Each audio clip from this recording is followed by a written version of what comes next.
Daiki, can you please paint for us a picture about what it means to be both a project manager for JETRO's Invest Japan and Japan's US bilateral relationships?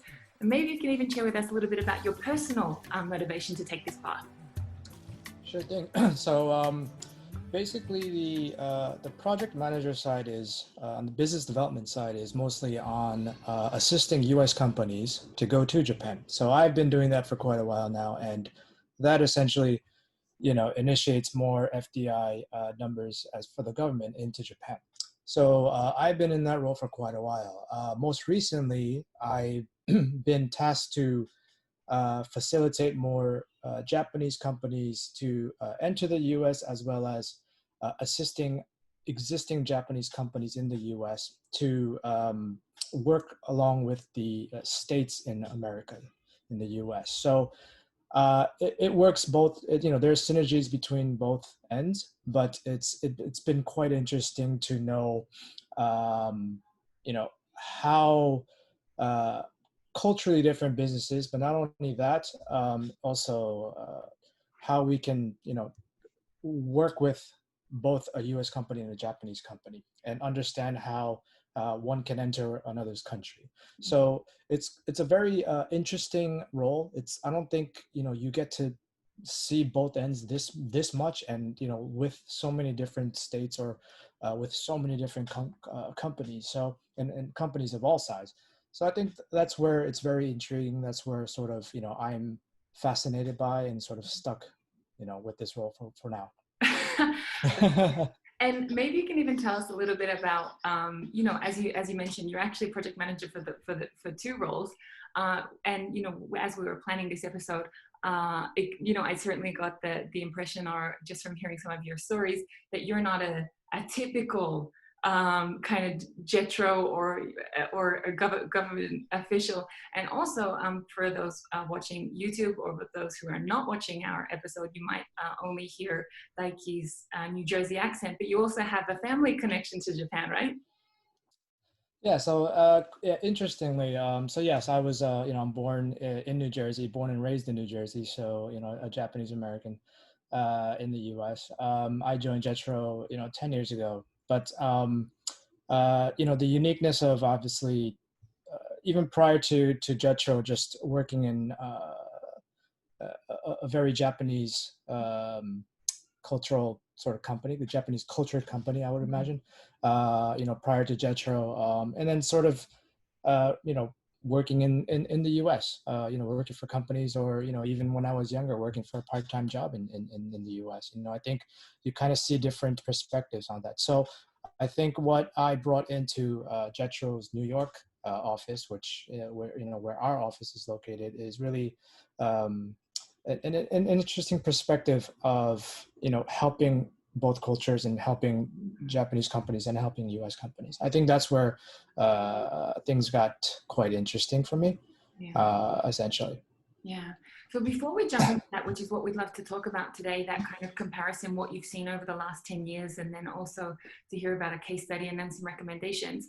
We're talking in a very special time, right? So we're still in lockdown. We're still very much at the forefront of COVID-19. How is it for you? With your business obviously being, foreign direct investment, behind, every investment dollar or yen stands a person, right? And so there's a lot of stakeholder relationships that you need to manage and things like that. How's this like COVID-19 work from home experience being for you? And as you mentioned, kind of working in Japanese cultural organizations, JETRO's kind of had to pivot very quickly. What's it been like for you? Certainly an interesting experience. I think, as a government organization and as part of JETRO, this is unprecedented for us as far as working from home. Traditionally, that's not something that a lot of even our original employees from Japan are used to.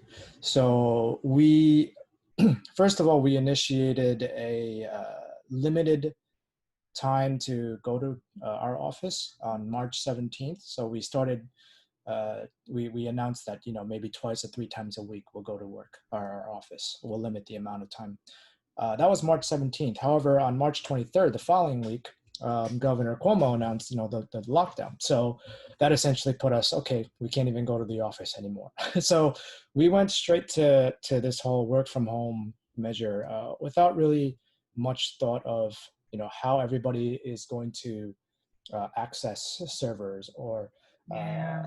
emails because of security protocols that the government has, in terms of Japan. So that was quite challenging in the beginning, around, I would say, between March to the beginning of April. Really, some people obviously weren't able to access their, IDs or passwords through their own computer due to, a server issue or firewall issue and things like that. So there was a bit of a struggle.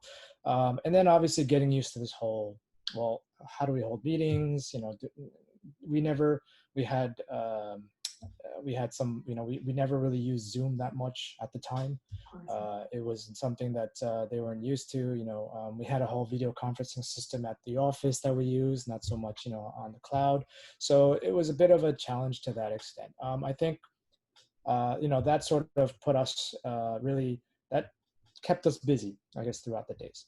And then after that, I would assume, we realized that it's not just us, it's also other Japanese companies. Other companies are going through the same exact things. We're hearing it from other companies while we're emailing them, stating that, we're working from home. So as the government, we started conducting a lot of surveys, really observing these companies, asking questions, getting their feedbacks. And that sort of triggered sort of this whole COVID-19 measure or initiatives that we've been doing these past couple of months, and that's the bulk of our work really was to assist a lot of the Japanese companies here in the US, making sure that, they're able to get the right information, because, everybody obviously was struggling. So, that's how everything started. And, it was, it's been a challenging couple months. I think a lot of our staffs are used to it now. I can just look from my calendar, the amount of video conference meetings that increased throughout the months. So you could tell that people are getting used to it. But yeah, but right now I think we're sort of chugging along and working and making sure everything goes well. And I think hopefully in the next few months we'll probably see a few more people going back into the office and sort of start that new normal Yeah, that's it. office life. Exactly. What I would love now is to kind of set the scene for our conversation today, which is to dive into, in order to dive into those recommendations and that new normal, we kind of have to understand where we've come from, right? So if you can maybe share with us a little bit about, or paint that picture for us about when you first joined JETRO 10 years ago to now, what did that investment landscape look like? What were the differences, where, how far have we come, where haven't we come very far? So if you can just share with us a little bit about first joining JETRO and then now, just those developments that you've seen. Sure thing. So I joined JETRO February 2010. That's when I first stepped into the office. At the time, my role obviously was assisting the U.S. companies to Japan. Basically, that's what I was it's all I was doing. JETRO's at the time, JETRO's sort of mission or objective for this whole, we call it Invest Japan initiative, wasn't as sort of significant at the time. This is, really, it was right after Lehman shock, right, 2008. The crisis just happened. Everything was sort of picking up. And, companies in the US were sort of recovering from the damages from the Lehman crisis. So there wasn't a massive sort of need for companies to expand out globally at the time. So our numbers, we have these quotas where we would have to find companies, and every year we would have to ensure that X number of companies established an office in Japan, but those numbers were quite low. We weren't doing as much as we're doing now, but about like 7 to 10 companies a year, probably within our office that would establish an entity. But also at the time, it was more like dynamic, it was diverse. I meant, it was big, large corporations, like companies like, and then, apparel and retail, and those are still sort of, vibrant. And, we would help companies like American Apparel, IKEA, Zara, or well-known companies, large companies throughout. And then, interestingly, in 2012, you had the Great Earthquake in Japan. So that, right, yeah, it was 2012. So we were doing about that. So from 2010 to 2012, when I first joined, I was really picking up, understanding the whole industry. I was following a lot of energy industries. I was part of, I was really focused on clean tech at the time, and it was more, climate changes and how do you make energy more efficient. And those companies were really interested in the Japanese market. Come 2012, when the earthquake happened, now all of a sudden you have these nuclear shutdowns. Right. However, interestingly enough, throughout the years, I've also learned that during these times of crisis, Japan does rebuild and restructure, and they become stronger, and they really enforce new policies and rules, and try to make the changes. So, long story short, the need for more energy efficiency in Japan, the need to sort of diverse the energy in Japan was much needed. And I've fully focused into that position of sharing what's going on in Japan in terms of, recovering from the earthquake, and how are the nuclear plants and the power companies, dealing with all these issues. So that I've learned a great deal of, policy and, changes that needs to be made in Japan, which also puts a lot of interest into the US companies, or even foreign companies, I'm going to say, that potentially have technologies or products that can be utilized in Japan. So during that 2012 year, we saw an influx of energy related companies trying to get into the US market because of all these policy changes. So that was 2012. And then, a couple of years after that, Prime Minister Shinzo Abe, he initiated this whole, he implemented this, let's double FDI into Japan by 2020. That triggered sort of this, that triggered JETRO to become the major or the main facilitator of assisting companies to the US. And, our numbers doubled at the same time. So if you want to double the investment, our numbers doubled. So we got really busy. And that, I imagine your people didn't double, right? You had to just no, well, as it sometimes is. Yeah. I think it was well done in terms of, we didn't have an influx of increase of a lot of employees, but a lot of the employees did focus and shift towards sort of this Invest Japan initiative at the time.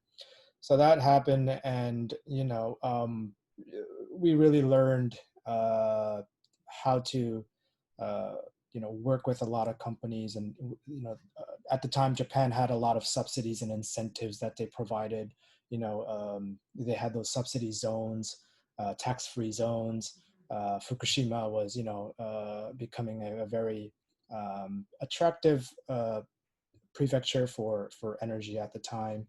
And I wasn't just in energy, between 2013 and 2017, I stepped into another role where I was overseeing a whole lot of different industries, and that's when I sort of dug into more bio, healthcare, and then IT related, and and that was the time when we had worldwide there was an increase in sort of utilizing cloud and utilizing digital software, and many startups started building, and venture capital flow was increasing, and all these unicorns started coming into the play. So even our initiative during that time changed to finding more unicorns, or finding more potential companies, startups that could be of of a necessity in Japan. So and maybe at this point, it's probably also relevant. I'm not sure if we mentioned, but your particular region of the US that you're focused on is those north, or where the people you serve is those northeast eastern states. So really that, those financial hubs like New York and, things like that. So in terms of venture capital and, cloud and things like that, really at the center of the heart of those companies, those attractive companies. right. I think it was just about the time when, there was Silicon Valley and then there was Silicon Alley in New York. Yeah. And that was just, I think it was like 2015, 2016, right? So yeah, the venture capital kept pouring into the New York area or in the Northeast area. Boston started picking up with their venture capitalism. The funds were growing. The MIT Media Lab was really pumping out some new technology at the time, and fintech was becoming a major impact to the financial institution. And then then the whole digital currency phase came in the picture, and payments started changing. Japan started shifting their policy in terms of finance.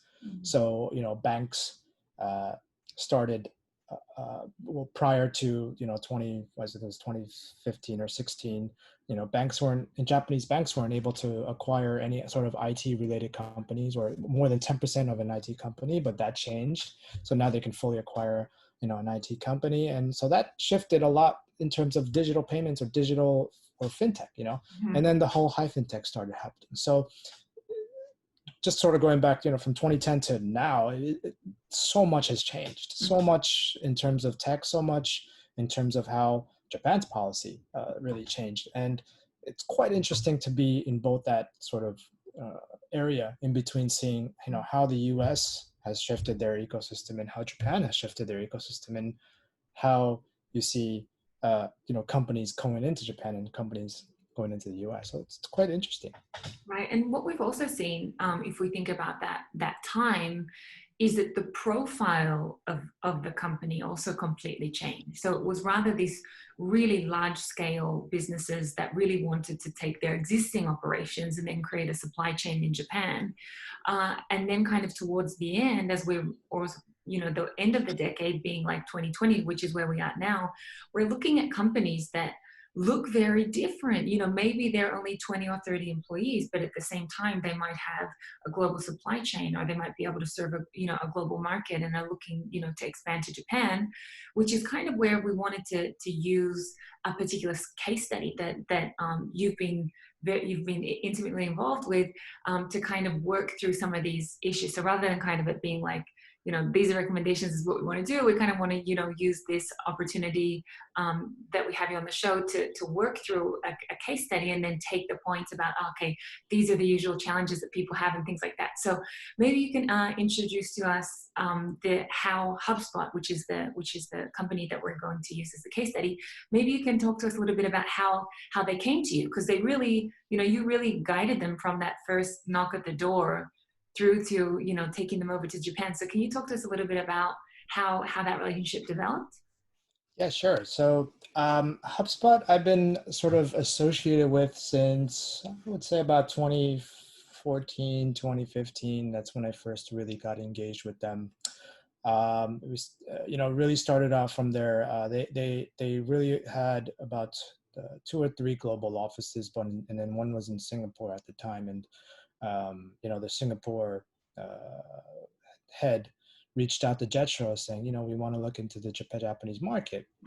And in HubSpot, everybody knows HubSpot by now, but the HubSpot's major service is inbound marketing. Right. And this inbound marketing at the time, whether it was well known, or it was known in the US market, it was known in the European market, but there wasn't a lot of people who knew what inbound marketing meant in Japan. So,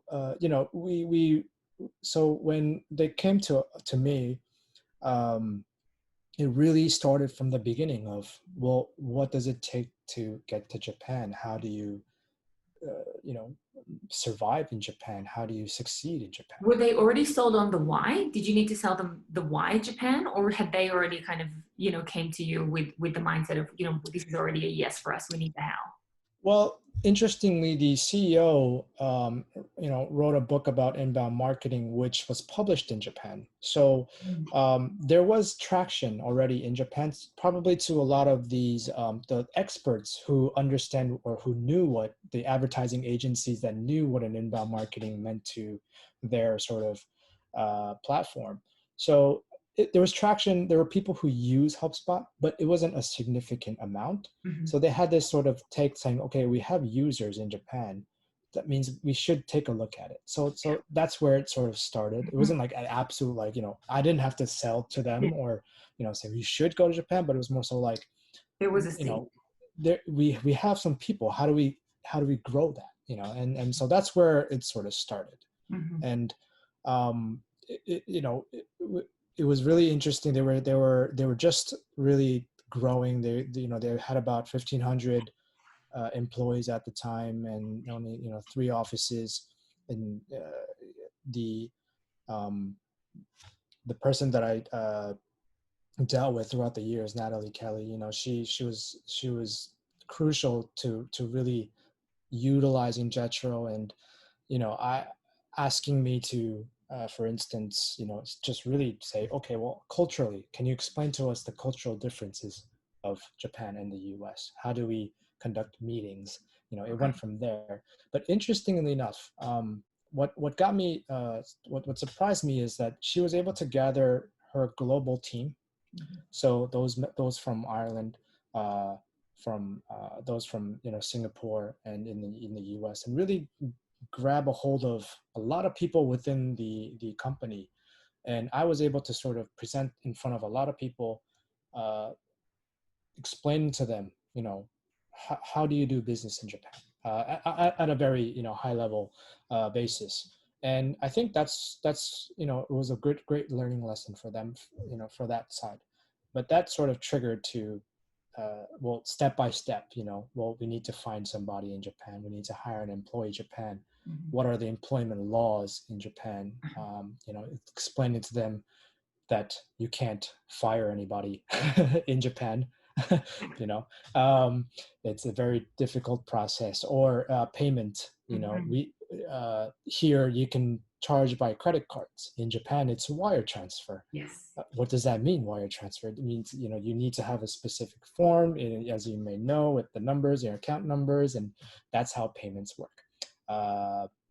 You can't be late in payments and things like that. And I think really just teaching them or educating them on those specific rules and laws, and understanding that, and one thing that even the Japanese employees would think negative of is, a foreign company entering Japan. That means, one day they might exit Japan. Right. So how do you create a guideline, a workforce guideline that really exemplifies that, no, we're here to stay. Mhm. And they were able to build a beautiful, work guideline, employee guideline sort of task to encourage more people to join. And I think they really put a lot of effort into, obviously, their profession, their expertise of marketing, and I think, and that's why they're really succeeding right now. And as you may know, Japan, it takes time to succeed, right? I mean, I usually think, if you can survive 5 years in Japan, then you're in a good pace. Uh, you know, so they've been there for, near 5 years now. I believe it's almost their fifth anniversary, and they're doing super great. So I think they got it right. And I was glad that I was there in the beginning to really tell them that, certain little things that matter, the way you post things on media, or how do you attract a lot of the press, or you know um, office rentals, or even how do you get a cell phone. How do you apply for a cell phone? Little things like that. And I think that's what essentially helped them. And I'm glad, and I still continue to help them to this day. And I'm happy to continue to assist them. Yeah, I think, we've touched on so many points, where you really need to have that initial foundation to be strong in order for you to really grow your business case, right? And I was speaking with a company who had a similar kind of story. So they were preparing contracts, and they said, we came across this clause in the contract that says there's a certain amount of, or there's a certain rate set for when employees need to work between midnight and 5 a.m. And the owner of this company, being a foreigner, dropped the contract and said, why would our people work between midnight and 5 a.m. And the Japanese lawyer is trying to explain to him that, well, in a Japanese like labor contract, that this is kind of a standard clause, and obviously for a foreign person, the fact that there's this assumption that as long as we pay our people, they'll work at 3 a.m. This was for him not only like a cultural shock, but it was just in terms of values and how you collaborate and coordinate with human beings, for him that was just, a real shock. Where else do you see these kinds of real gaps in terms of like values or, just how people work? Where else do you think that, they pop up? So there's these things that, as you mentioned, like there's obviously the cell phone, and then there's the contracts. Is there anything else that, foreigners or businesses should look out for when they or coordinate with their local JETRO office, or to learn more about? Gosh, the case by case, Yeah, sorry. Yeah, I know, and like a complete can of worms, right? Like there's thousands. There's so many things. Well, one good point, you pointed out something interesting, and I'm just going to go back to HubSpot, but HubSpot sort of is very their work environment is autonomous, right? Autonomy is their thing. So there's really no set time. Right. HubSpot, if you work for HubSpot, you work from home, you can work in the office, you can create your own time. There's no set time. And you pointed that out. Interesting. And when they first went to Japan and they realized that, well, you need to, no matter how much you explain to these Japanese employees, the young Japanese employees, hey, we don't want you to come to the office from 9 to 5 every day. You can come whenever you want as long as you get the job done. That's what autonomy is all about. The law, however, states that, well, you need to put a punch card in every day at 9 o'clock, and punch out at 5. So the law and HubSpot's guidelines just didn't mix and match, and there was a struggle in that area. But that is quite interesting. Now, at the same time, you have this new normal now where, we just NTT or KDDI just recently announced that, 50 to 70% of the workforce can now work from home. Now I'm assuming the employment law has to shift, or they have to sort of change the policy, because how do you punch in? How do you punch out? Little things like that. HubSpot, on the other hand, has been doing this for years now. So I think that's where you could, and I was really discussing with Natalie the other day, like, well, you guys should be the forefront in terms of how do you work from home, or how do you work autonomously, and be a global company like HubSpot it is now, with more than 6 offices worldwide. So I think, those are huge advantages that they have. And any other company, that works autonomously, I think has the greater advantage, working in that environment and boosting sales or revenues and things like that. So but that's just one quick example. Yeah, I obviously am totally I'm a big, ambassador of this mindset or of this way of working. But if I just share a little bit about my experience, my first internship was at a German company based in Japan, but it was an acquired company, so it was M&A. So more or less the Japanese employees were still walking around with the hats on of the last company, and they hadn't really done the proper, I would say, cultural transition yet. And like this company, like we had bells and things, like the bells would ring in the morning, they would ring at lunchtime, they would ring at another time. Like we had bells during the day. Like, so what kind of things would you suggest that we might need to see on the Japanese side? That obviously, Japan is a country that, when policy is implemented, that they do move. But how do we kind of close the gap between, okay, we've got the policy, which is that North Star where we need to be going to. How do you ensure that these companies that still have bells, how do we make sure that they don't get left behind? They try to advocate, this whole, work from home measure. it's going to be a challenge. I think, bigger corporations can understand that.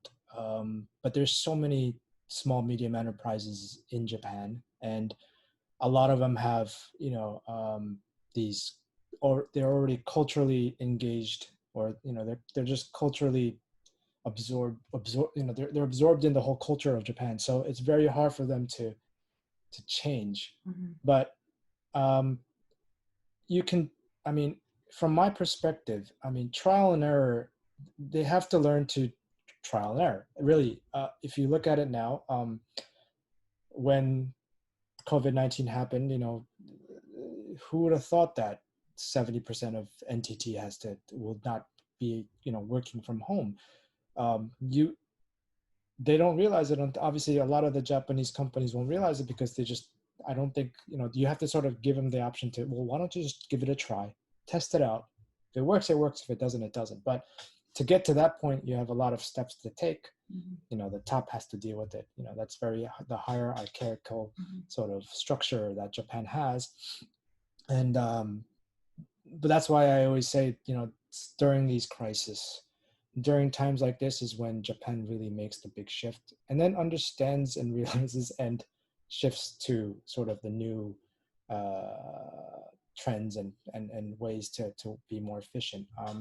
I think a lot of corporations, we're, like I said, we're currently taking surveys, results in the US for Japanese companies. And, 40 to 50% of these companies now realize that, guess what? We can actually have people work from home. Oh, guess what? It actually cuts the cost down for rentals and leases. It cuts the cost of office supplies and things like that. I think, and then you're able to maintain work or maintain revenue or there's struggles obviously, but I think you're able to maintain work itself. So we've never seen so many companies come back and say, well, yeah, we're allowing more people to work from home now. And this wouldn't have happened if COVID didn't happen. So I think, that's really the shift in, culture shift, I guess, through policies and in these situations. And I think that's how, I think more and more companies will start to realize this, and the smaller companies it will trickle down to the smaller companies and understand that you don't necessarily need to be at work every day, and hopefully that changes the whole policy. Right, and I think that's really where it's going. And lots of people are quite critical to Japan when it comes to being slow. However, what they don't see is once Japan has decided to do something, it's a rocket ship, it's launch, it's really that, impact and scalability. And, what we've seen, because, Japanese companies, the larger Japanese companies are often very cash rich, which means that they can implement initiatives quite broadly and also quite quickly. But it's really that, okay, once we decide, we're fast, but that decision-making process certainly takes a long time. And if we think about this, like the COVID situation, so obviously there's a time that we will move past, COVID-19. The world will look different. But if we think about that kind of future, because if I even think about my personal experience or what I've seen, the Japan 5 years ago or 8 years ago is very different to the Japan now. So for example, and we've seen things, there's obviously policy, like there's the startup visa or the business manager visa and things like this. They didn't exist 8 years ago because Japan wasn't a market for an entrepreneur. It wasn't a market for a solopreneur or something like that. It was very much that go through JETRO. But if you're a large organization, but we're actually seeing not only the economy of Japan transform, but we're also seeing like the demographics of the people that are coming to Japan changing. Now, I remember 8 years ago, Tokyo looked very different. Like there wasn't the amount of foreigners that are on the streets as there are now. I didn't know people that had a business manager visa. Well, it didn't exist, right, 8 years ago, but now, but I know people now that I'm here, have a fashion startup, or I have I'm running a communication agency, and this is someone that doesn't necessarily speak Japanese. I've met people from all over the world, from Russia to the US, that are in Japan. They're like, yeah, I want to, use Japan as a market to test my business. I would have never imagined someone would have chosen Japan to test their market, because Japan obviously has huge barriers. But we're seeing that actually the future of Japan, and this really could be that win-win that we're looking for, right? That there's a gap in the labor force in Japan. Well, this might be able to, be filled by highly skilled foreigners. So we're actually looking at that kind of future that Japan really might be changing, once again, and we're kind of living those changes. What for you, and also maybe at a wider scale, also with JETRO, do you see that are some of the lessons for innovation that we want to take forward out of COVID-19? So obviously working from home, that's really great, but there's more to it, right? What are we kind of looking at that we want to build that kind of future economy? What makes up the cloth? Well, I think you said it yourself. I mean, really the global diversifying your supply chain is going to be very key into, this new normal that we have to face. Um, Japanese companies or startups, I mean, like you said, it's so vibrant right now. I feel like, so many startups are um, you know, they're being born every day, new startups coming up in Japan. And we're also seeing that the large corporations with the influx of cash are now investing a lot into these startups. And this never happened 5 years ago. Like you said, if you look at the amount of VC funding that's been produced in Japan 5 years ago compared to today, it's head over heels. It's crazy. So now that next big thing, and I think now that we also realize that, or not we, but the Japanese corporations and the companies and startups and entrepreneurs and everybody realize that autonomous work is possible. It's doable. You don't need to be in the office every day. You can be in the US, albeit time differences, but it's possible to grow your business outside of Japan, maintaining your position in Japan. More and more companies, more and more small, medium enterprises have to realize that it's no longer just in Japan, and have the confidence to, showcase your products in Japan. Because if you really dissect, anything, products or, little pens, or anything, if you start dissecting, well, where's this piece made from? Where's this piece made from? A lot of these little small pieces and these precision parts come from Japan. And surprisingly, all these small, medium enterprises, these small companies, possibly hold, more than 50 to 70% of the shareholder, the global shareholder of these little pieces, right?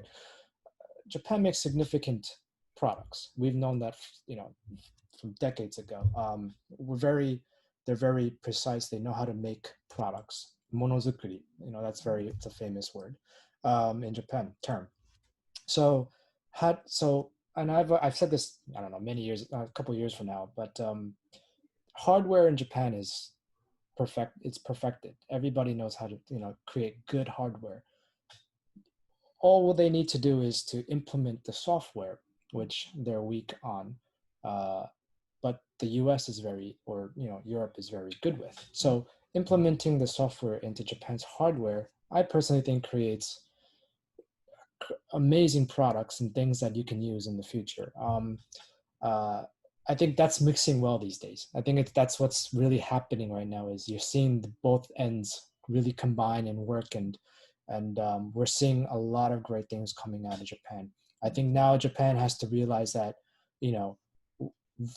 they're able to take on their products globally and grow further. I mean, that's just how I sort of see it. I think that's why JETRO has been very active in assisting a lot of these Japanese startups right now. And, the government has been very supportive, creating the J Startup initiative that the Ministry of Economy, Trade and Industry, MEDI, has initiated, and assisting, hundreds of startups to go global. Their objective is to create unicorns in the next few years, but which is a very, very challenging task. But I think with how things are going now, it's amazing to see all these Japanese companies that want to try and enter the U.S. market, for instance. It's just how to train them and how to mentor them, and obviously, people like you, Brittany, have been, the crucial, bind the combiner of all this. So, I think it's great. It's great to see, things like this happening. Yeah. What I'm often shocked about, I'm obsessed with these kinds of conversations, right? Because Japan is such a trusted partner for the world, especially when, in Europe and in, I'm originally Australian, New Zealand, and also, in the US, that Japan really is that trusted partner, and people are often concerned to open up their supply chain or to diversify their supply chain. We've even seen that now, where certain companies might have had their production or their manufacturing in other parts of Asia, and the supply chain has broken down, and that has not only broken down economically, but it's also broken down with trust. But what we've seen, the last 60 plus years, that Japan really is that reliable partner that, that people can always go back to. The thing that surprises me is how much is out there, how much JETRO does, how much you do, how much support your team has, just the kind of, how they can, how if someone really knows how to utilize or leverage you, how much easier their life would be.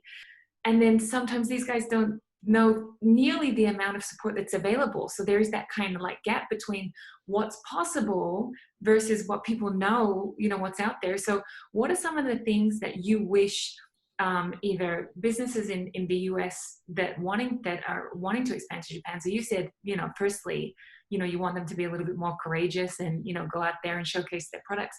But what do you wish that they knew? Well, I think first and foremost, what we do is, it doesn't cost a thing to use JETRO. It's Maybe free we should to all the viewers. There's no cost. It's absolutely free to just reach out to JETRO and say, I need to get into Japan. How do I do it? And I'm very sorry to the consultants and everybody else that provides these services, but unfortunately, we're a government. We have to provide our service for free. So to the Japanese companies that want to be in the US, to the US companies that want to be in Japan, talk to JETRO first, because you won't realize until you start talking to us how much, like you said, we can offer. And me joining in 2010 and not really knowing who JETRO was at the time, didn't realize, how much of a capacity we had in not just US, Japan, but how strong JETRO is globally, as a presence. And it's amazing because, and I'm still learning, and just, because my focus is US and Japan. So I have yet to learn about the JETROs in Europe, the JETROs in Africa, the JETROs in the Middle East, but I'm slowly talking to, my colleagues worldwide and getting to know them a little bit more. And, it's amazing. It's really, really, really amazing. And for those that known JETRO for many years, they appreciate it. And I think, the fact that we have such a global network, I think, any company, small or large, should just, simply approach any JETRO. I mean, personnel, it's fascinating, really. Right. And this is where I really would encourage people, if they're interested in going to Japan or, coming to the US, to really dive into those conversations, because there are, real tangible programs already in place. And obviously JETRO being a government organization means that any policy change that you guys are at the forefront, about it first.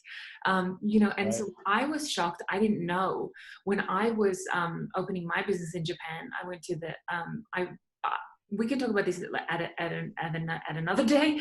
Um, but what was available once I kind of did the digging, I was like, oh wow, this is incredible. So for example, there are certain areas in Tokyo, if you set up your business, that you're eligible for tax breaks and things like that. So rather than, for example, opening up your office close to your home, maybe think about, okay, well, placing yourself strategically in those financial zones, so that then you apply for these tax breaks and things like Right. that. So there's some real tangible advice that's not simply no the kind of cultural advice. There, it's real tactical advice that, or strategies that that JETRO's put in place for even just those even very small businesses. If you're responsible for opening up an office, even if it's just your own business and it's brand new, or if you're opening up a Japan office and it's just you, they help you find office space, they help you hire people, because as we've mentioned, it's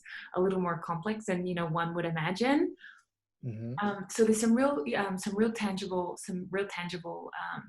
strategies, or some real tangible initiatives. Yeah.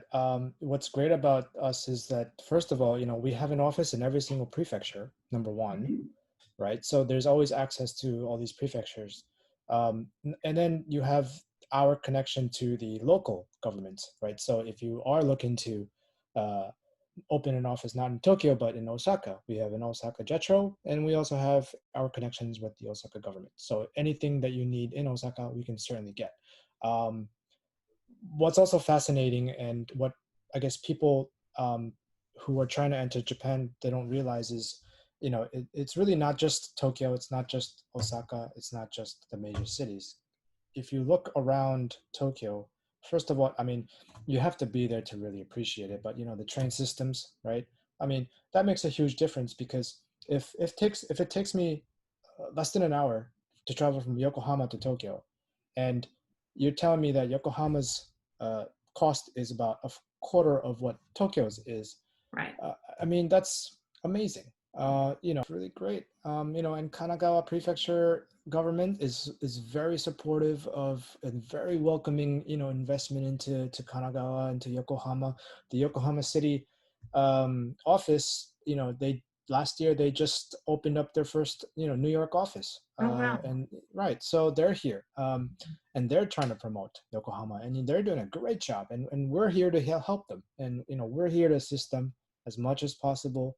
I'm promoting all different prefectures. The prefecture we get to meet all the prefecture governments, and I get to visit all these prefecture governments when I'm in Japan, and I get to see, my perspective of another prefecture, and it's fascinating. And the opportunities that I would step into, a research center in Ibaraki or Tsukuba, and be like, companies should be here. I mean, it's, as somebody who's lived in New Jersey, worked in New York, commuted, and the cost of doing business here in this area, you can't compare that to something in Japan, where a 40-minute ride takes me an hour and a half to get from my home uh to the city. Yeah. You can run it in 13 miles. It's a half marathon. If you love to run, you can certainly run it, but um but in Japan, I mean, from Tsukuba to Tokyo, I mean, that's Yeah. not 13 miles. That's more than 13 miles, but it takes 40 minutes to get there. Yeah. So I think, it's amazing. And then talk about Tsukuba. I mean, that's like 1/6 the price of Tokyo. Yeah. So the hiring people, the cost of living, the cost of, renting offices, facilities, it's so much more cheaper and cost effective. And then you have these research centers and these, fascinating facilities, and you have University of Tsukuba, for instance, and all these people that can help you Mm. grow. I think it's, I mean, that's where that's like my new sort of mission, really, is to say, look outside of Tokyo, because you would be surprised. And Yeah. sort of going back to, you know, all these supply chain issues right now, and how you said that, R&D in Japan was unthinkable. It's very thinkable now, because all these, prefectures have these very, very cost effective incentive subsidies, Mhm. cheap living, but beautiful, area. And not too far away from your major cities. Mhm. And there's an opportunity, I really think, And and you just need to show that. there is, and this also encourages people to think outside of those traditional services. You don't have to go to Tokyo and open up a consultancy. Maybe you go to Ibaraki and you open up a French style bed and breakfast, or something like that. So there's so many different opportunities to invest or to bring services. To Japan.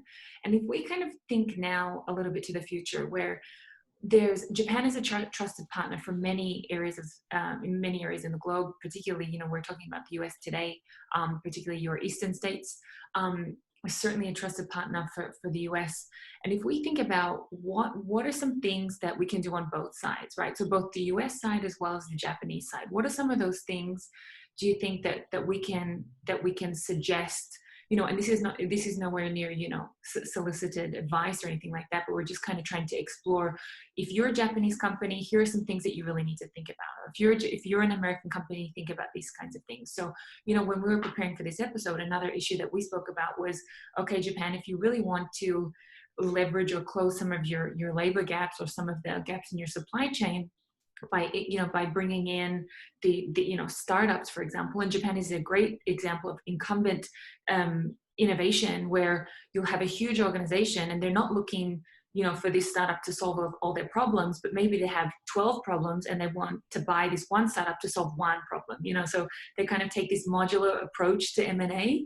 So if we think about, okay, and you and I said, hey, okay, Japan, if you want to do that on a larger scale, then we need to address the white elephant in the room, which is we need you to be able to communicate, a little bit better. And that's obviously, and one of the things of communication is, culture. And we have to understand that, okay, things in Japan take a long time, but at the same time, we want the Japanese company to understand that a foreigner might not wait 12 years in a position without being promoted.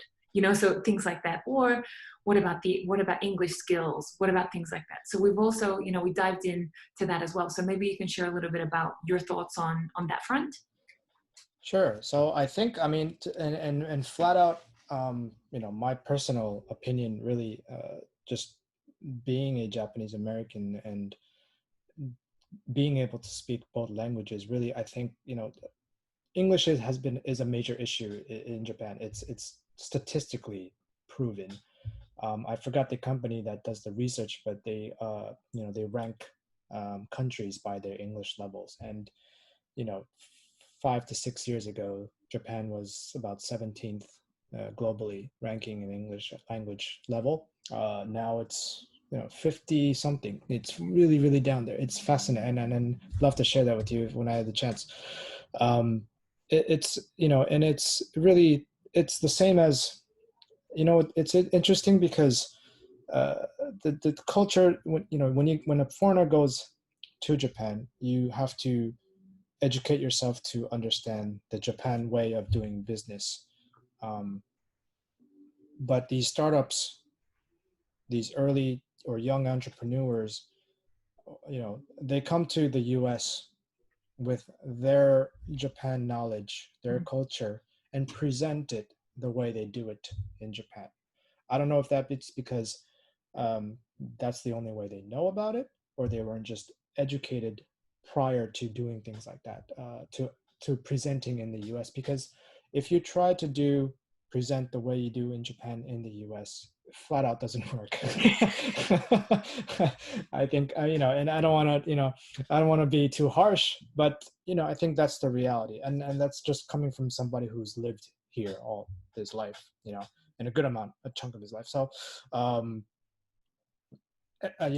language presenting, in sort of in the US way, or sort of the westernized way of presenting things, trying to sell your product, or selling yourself, marketing yourself, to Western community. I think it's completely different from what they've learned and they've acquired in Japan. So it's very important that, I mean, simply said, to reach out to people like you, really, if you want to be successful in the US, you have to present in a even if you couldn't even present with a perfect English, there's a way to present, and I'm sure you're the professional. I'm not the expertise in that, but there are so many ways you can present, and I've seen that happen. I've seen a young company who, they were established in Japan, and they really worked hard to present, like, a pitch in the US, and they practiced and they were so good, and then they came here, presented at CES, they pitched at CES, they won awards. They won awards because the way, and then I listened to them for the first time. I think it was like 2 years ago, or no, was it last year? They JETRO sponsored an event in New York, and they were invited to pitch, and I heard about them. I was like, oh yeah, this is the company that won the awards in CES. And it was the first year that they attended CES, exhibited at CES, and they're winning awards. So his English wasn't like perfect, but the way he presented his product, the way he presented his company, like a US company or a US Right. startup did. Easy approach, right? I had a startup founder, Japanese startup founder, come to me and say, I heard that when you pitch in English, you have to begin with imagine. それって本当ですか? And I laughed and I said, well, it's not a rule, but now you say it, it's probably not a bad idea. Not a bad idea. Yes. Your first impression makes a difference. Imagine, imagine, and I said, well, it's not a bad idea. I think, but it's much needed. I think there has to be some sort of program. And then that's what I think you do really, is to mentor these people and have them understand that it's not about don't worry about your product. Your product is good. You just have to sell it the way that we see it, and instead of the way Japan sees it, right? So that's the biggest sort of factor, I think, for me. First of all, is if a company were to come to me and say, I want to be in the US. Well, and I love that you said it's not about your English, right? It's not about actually speaking English perfectly. It's about, instead of your pitch deck, and this happens in all Japanese pitches, the first page is like an organizational structure with like 50 pages, like 50 blocks of people. And you're like, what is this? You know what I mean? So, it's not about having perfect English. It's about communicating the message in a different way, right? What about on the other side? What are, you might have like some Americans in your office and they're complaining about Japan, and, what are some times when you just need to say, look, this is what you need to understand, are there anything like that? Well, so I think the traditional, Japanese people will say yes to everything. That doesn't mean that, it's going to be a yes to everything. So, it's really simple to say, don't expect to sell your product on the first day. Or don't expect to sell immediately. That's not going to happen. It can happen, of course, if that Japanese company really wants it, but if you're out there really trying to create new business and approaching companies you've never met before, or you just studied them online and you're trying to sell your product, it's never going to work on the first. It's not going to be a quick sale. You need patience. That's just a given. You just don't expect to sell anything or generate profit. The people have to understand, companies have to understand that you're going to be at a loss for at least 5 years in Japan, and you have to prepare for that, because there's it's not an overnight success in Japan. It's not something that can, unless you're very, very fortunate, but it just doesn't happen. So I think really understand from a management perspective, is if you have a specific budget allocated to expand into Japan, make sure to understand that it's going to be a loss. I think it's going to be a loss guaranteed. Now, how do you minimize the cost? That's going to be like, you can come to us, obviously, and be like, figure that out. But that's one thing. The other, I really, like you said, Japan, it takes time to, sign a contract. So, but once the contract's signed, things start moving. There's a very interesting sort of theory based on that, where Western was, you sign the contract and then you do your trial and error, but in Japan you do your trial and error and then you do the contract. So that's true. And the other thing is, a Japanese contract is everything you're not allowed to do, whereas a Western contract is everything you should do. Exactly. So and it's a complete opposite. You're getting Japanese contracts like you're not allowed to steal, and you're like, oh, I know. Like, obviously, like you shouldn't be, involved in organized crime. These are real, clauses in Japanese contracts, because they go from just don't do these things and everything else is okay. Whereas in the West, Yes. we're like, do these things and like obviously And then don't we'll be involved. figure it out. Don't be We'll involved in figure it out organized step crime. by step what to do and what can't do. Yeah. It's a, so it's like there, if you have two lines and you have, this is where US signs and this is where Japan signs a contract. I mean, there's a total difference. So, that's the other thing. And then finally, it's the opposite of what I just explained, how a Japanese company comes in here.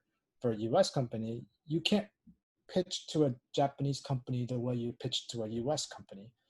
You can't just have a picture of a presentation of an image and start talking English and expect them to understand your passion for your product. Um, for the Japanese people, they understand English, but they don't understand it perfectly. So if you're doing a 2-minute pitch, you know, trying to fit in as many words as you can, Right, talking really fast. Yeah. talking really fast, 60% of that, it just didn't register in the head. So, if you're a US company, make sure to have the materials, make sure to have a written piece of paper with your specs and your overviews and your detailed concepts.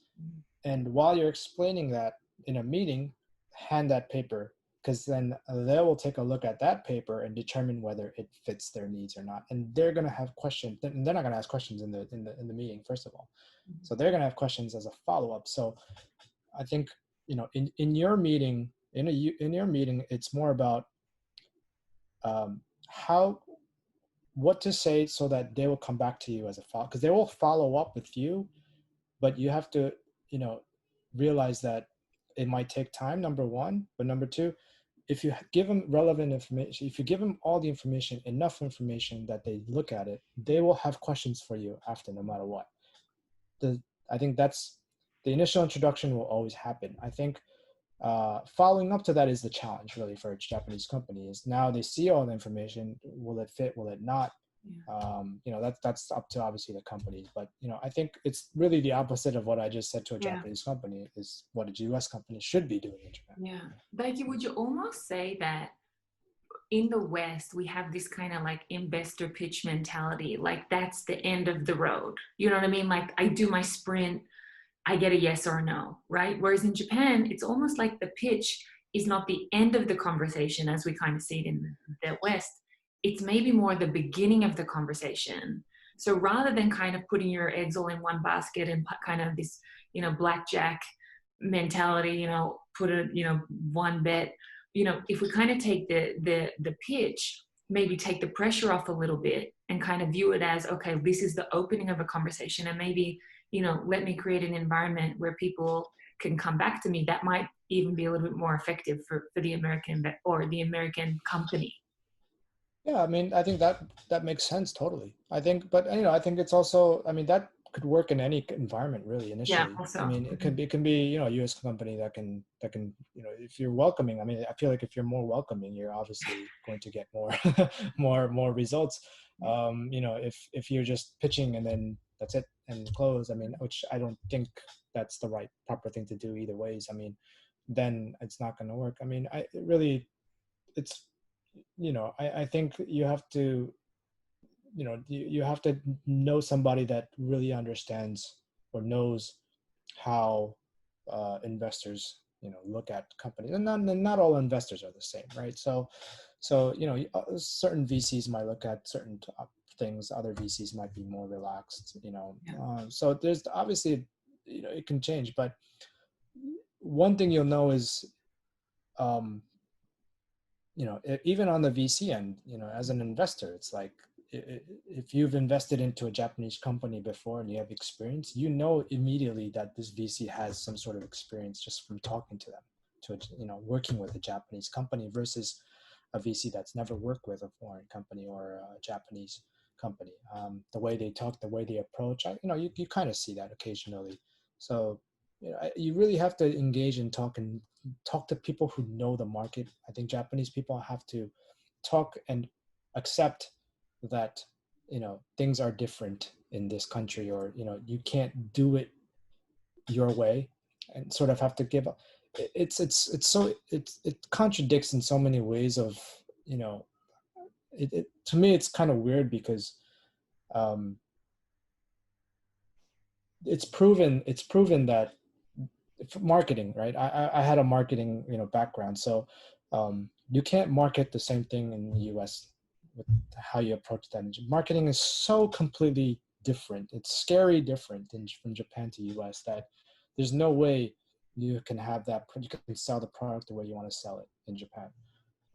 Wendy's or McDonald's, if you want to go way back, I mean, you know, they try to enter in the Japanese market, early in the 70s and in the 80s, and sell their, Whoppers and sell their Big Macs in Japan, but it just never worked because the diet was different.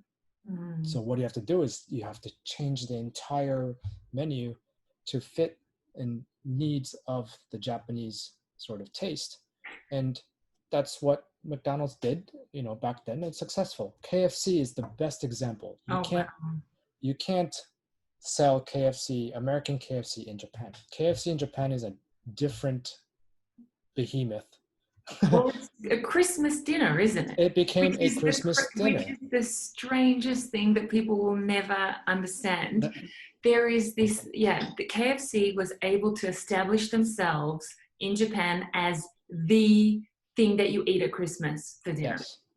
Now, had they not done that, there would have been no KFC. Mm-hmm. So, it's amazing how much marketing is important. How do you market your company is important. And that goes to essentially how do you present yourself to that market. And, it's not about the product really. It's, if you have the statistics that your product works, it's really how do you present it in that culture. And that's where you would need to really educate, both US and Japan and any other country really. It's not going to always work in, just because it worked in one country, it doesn't necessarily work in another. But you mentioned this earlier.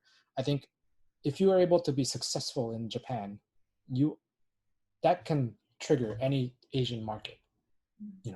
If any Asian market sees that your product works in Japan, I think they can accept, it's more acceptable than a product that doesn't work in Japan. Yeah. Well, your kind of image or your persona kind of exemplifies they have this saying of if you make it in Japan, you can make it anywhere in Asia, like you said. And there's the other saying, if you can make it in New York, you can make it anywhere. And that's you, right? You're the East Coast, you're New York, and you're Japan. So if we were to kind of like wrap up, and because like lots of people are concerned about, but when I go to Japan, I have to be Japanese, or when I go to the States, I have to be American. You being both, right? You being both, if you can make it in New York, if you can make it in Tokyo, you can make it anywhere, and that's you. What are some things that you would recommend to people that that when they're pitching their business and things like that, what would you recommend just for them to keep in mind, when they are pitching and sharing I think if you have the opportunity to visit that country prior to any sort of major opportunity that you might have, that creates a new approach to your product or a new approach to your business. It portrays how you can present your business in that area. I think, and I'm always a person that puts myself into that position before I do anything or even start talking about things is, what if I was in Brittany, your position in your seat right now, and how would I ask questions to myself? That's how that's my mentality. I've always been like that. So, I think if I were to be an entrepreneur in US and I'm going to Japan, I would want to know, the demographics of who's attending, what sort of audience. And if I had the opportunity to visit Tokyo, or if I've never been there, I think you have to be in Japan. If you've never been to the US, if you've never been to New York, and you're coming here for the first time to pitch, you need to get here before that, because you're coming in for a big challenge. And a lot of people, their feedbacks when they come to America or when they come to New York, and we had Japanese startups.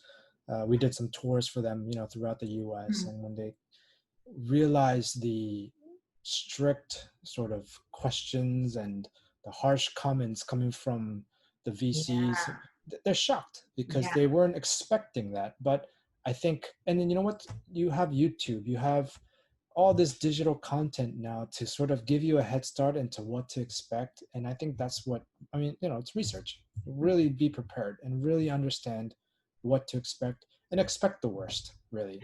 In the US, expect the worst. I think if I were to have some sort of advice, always expect the worst, and then your outcome is always going to be better. Now just work towards that. So I think that's just my quick advice. Or I love that, because it's really at the core of where business is turning to. We're moving to that user-driven, empathy-based business model where it's no longer enough to just have a good product. We've got to think about who is the person we're selling it to, how does this fit in their life, and by being there physically, having a look around, not turning up to what sometimes Japanese people do, which is they fly in for a 2-hour meeting and then fly back. Take the time, have a look, and it's really that those kind of activities that develop empathy for the environment, but also the customers and how the ecosystem works. Daiki, this has been so insightful, and I have so many more questions, but I'm also very aware that we're probably just going to have to ask you to come back. I would be more than happy to be back. so if that's okay, because then, we have, there's so much that, other things like, these kinds of startup tours and company tours and things that, there's so much that we'd love to talk about as well. So I think it's only responsible and fair that we draw the conversation here, and we say thank you so much for joining us today. And we'll have to have you back and talk about all those other topics that we haven't touched on yet. Thank you very much. Thank you very much for the time. This was so fun. I'm so glad I did it. And I'm so happy to come back again. So appreciate it. Thank you, Daiki. Take care. Thank you very much.